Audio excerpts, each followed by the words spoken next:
Estamos dando início à nossa aula de número 7.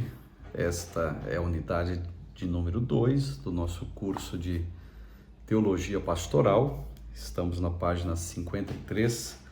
Aqueles alunos que têm o material em mãos, acompanhem a página conosco. Os desafios da vida pastoral. Pois bem, a vida pastoral é repleta de desafios que precisam ser enfrentados pelo pastor. Então, nesta aula serão apresentados alguns desses desafios e nós vamos entender esses desafios que o pastor tem. Claro que a gente está falando com pastores assim que levam a efeito e tem a postura de fato de pastor.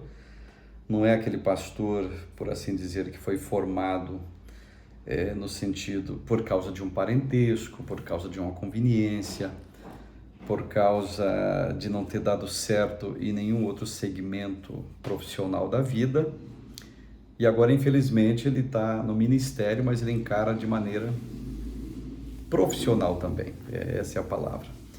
Então, nós estamos falando de um pastor do perfil de Jesus, que copia Jesus pelo menos, né?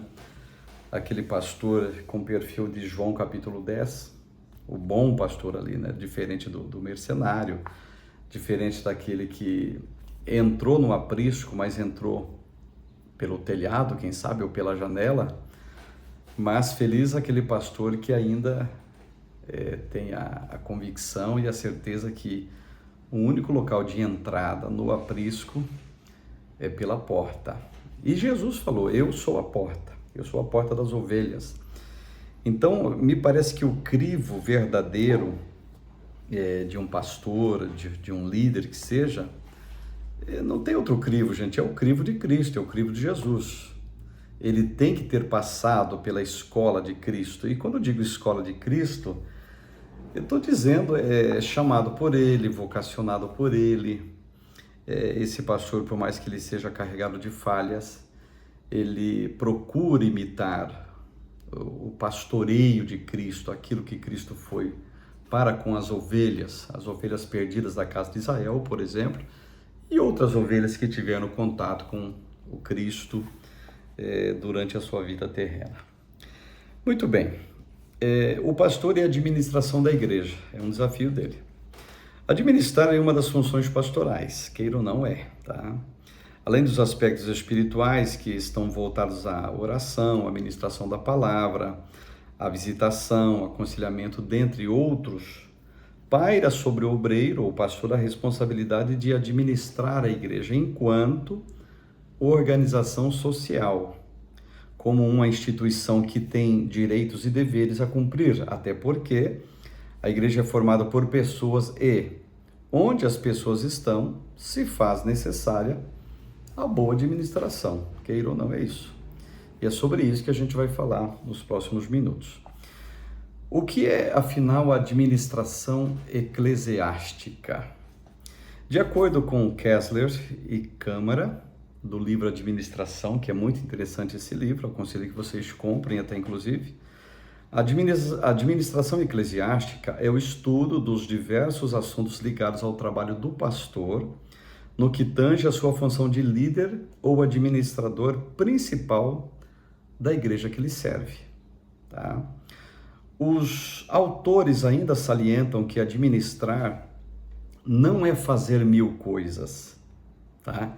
Então, me parece que aqui vai um pequeno aviso para aquele líder centralizador, que gosta de fazer mil coisas ao mesmo tempo, dizendo que com isso ele está sendo um excelente administrador. Não é isso, tá? Então, é a ciência de gerar um organismo, retirando esse organismo da inércia e levando à melhor funcionalização dos recursos que justificam ou justificaram a sua criação, com o mesmo dispêndio ou gasto, sem lhe comprometer o futuro. Isso é administrar, gente. Agora, tem muita gente que pensa, eu sou um bom administrador porque ele faz tudo ao mesmo tempo. Aliás, é só ele que fala, né? É só ele que fala e só ele que faz, até inclusive. Isso não é ser bom administrador. Ah, eu sou um workaholic, eu sou o primeiro a chegar e eu sou o último a sair. Isso não quer dizer absolutamente nada. Ah, eu canto os hinos da harpa, eu abro o culto, eu faço as apresentações, eu faço a pregação, eu faço a oração final e peço para os irmãos esperar um pouquinho, que eu vou lá na porta para ver se eu cumprimento todo mundo. Sabe por quê? Porque eu sou um bom administrador? Não. Com perdão da palavra, você é besta mesmo, sabe?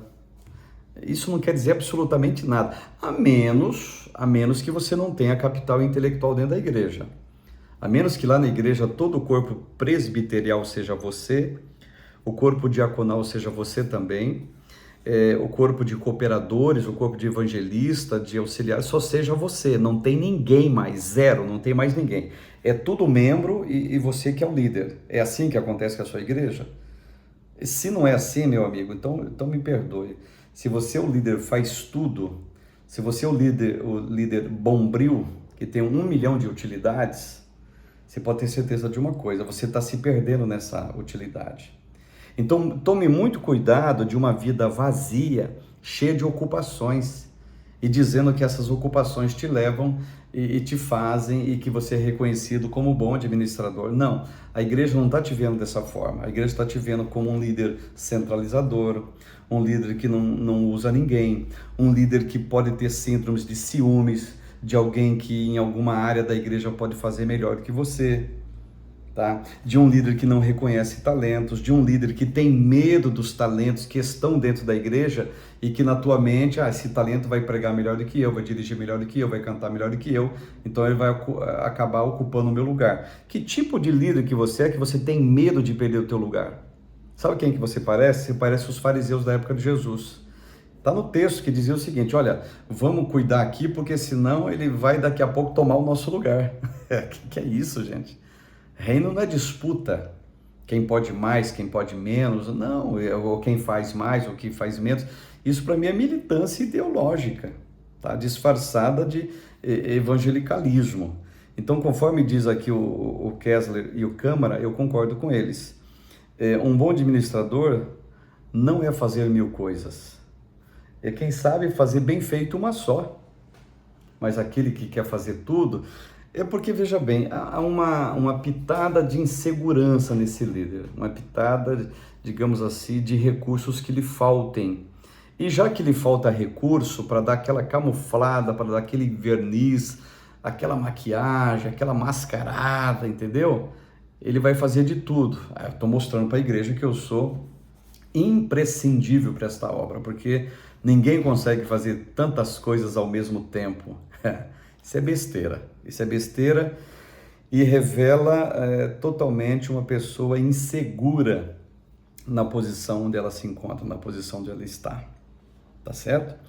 Então a explicação trazida por Kessler e Câmara evidenciam que a administração eclesiástica tratará de gerir os recursos que a igreja possui, sejam eles humanos ou físicos e materiais, como o dinheiro, de maneira que a instituição se mantenha organizada e frutífera. Uma empresa, ela trabalha para obter lucros, tá? Caso contrário, ela vai entrar em falência. Por isso, a necessidade de uma boa administração dessa empresa e que funcione por meio de regras sólidas que alavanque o seu crescimento. Falando de empresa agora, tá, gente? No que tange respeito à administração, como a igreja não é diferente, não. O pastor deve administrar, preste bem atenção nisso, para lucrar, de maneira que, neste caso, não se trata de lucro financeiro ou do seu próprio enriquecimento. Não adianta chegar de mansinho e sair de mansão, não, tá tudo errado, tá?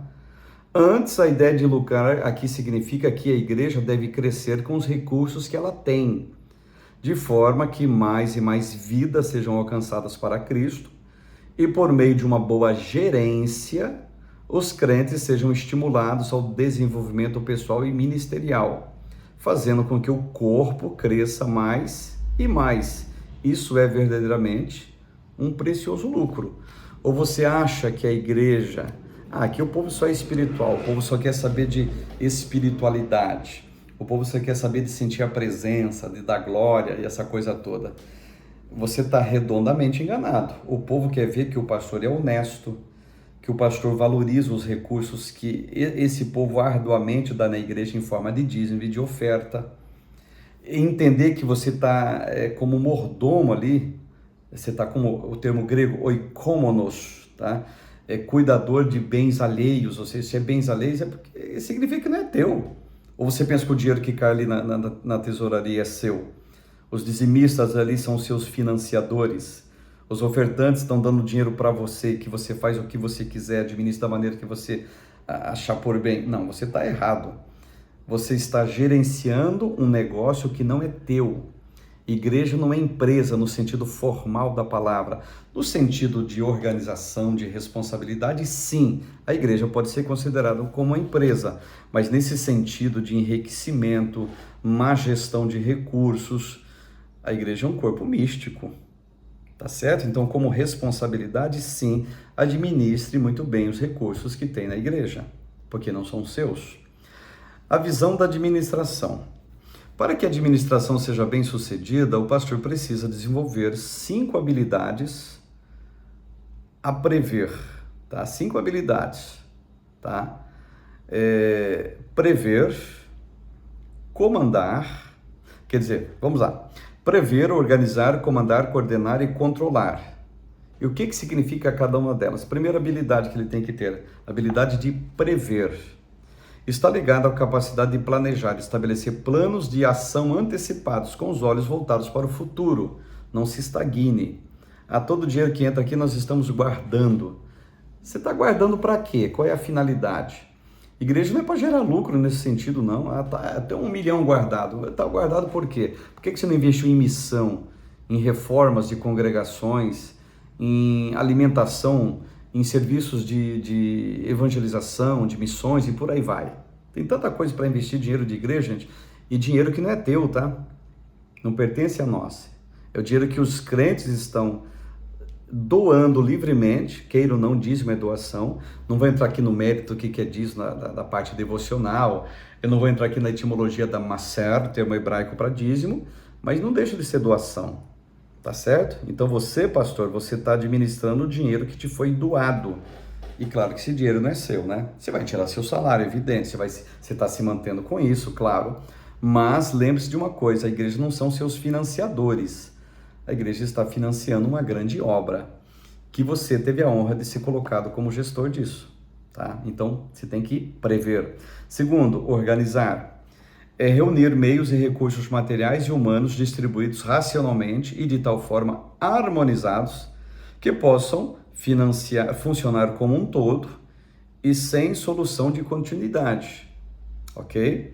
Comandar é trabalhar para que a equipe funcione organizadamente dentro de normas e regras necessárias para o bom desempenho do trabalho. Implica em tomar decisões, estabelecer boa comunicação entre os liderados para que não haja ruídos que interferem negativamente nos pares, motivar, inspirando as pessoas a lutar pelo objetivo comum da organização, que no caso é a igreja.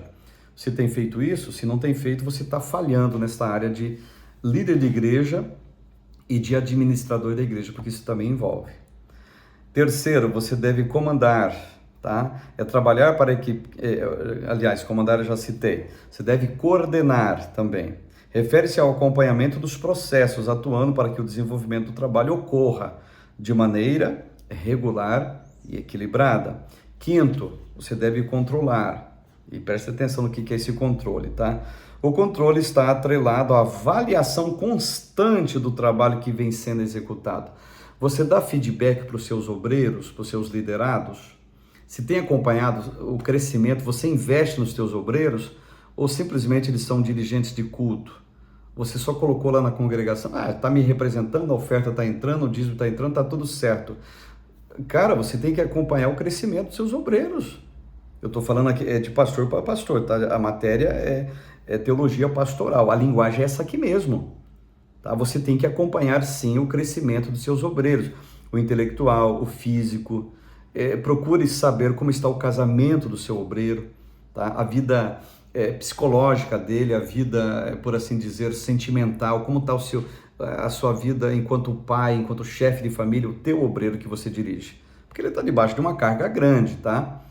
E o seu obreiro, ele tem que terminar dezembro melhor que ele começou em janeiro, no sentido de crescimento intelectual e, evidente, ministerial. Isso tem a ver com você, isso tem a ver com o seu controle, no sentido de controlar resultados, tá certo?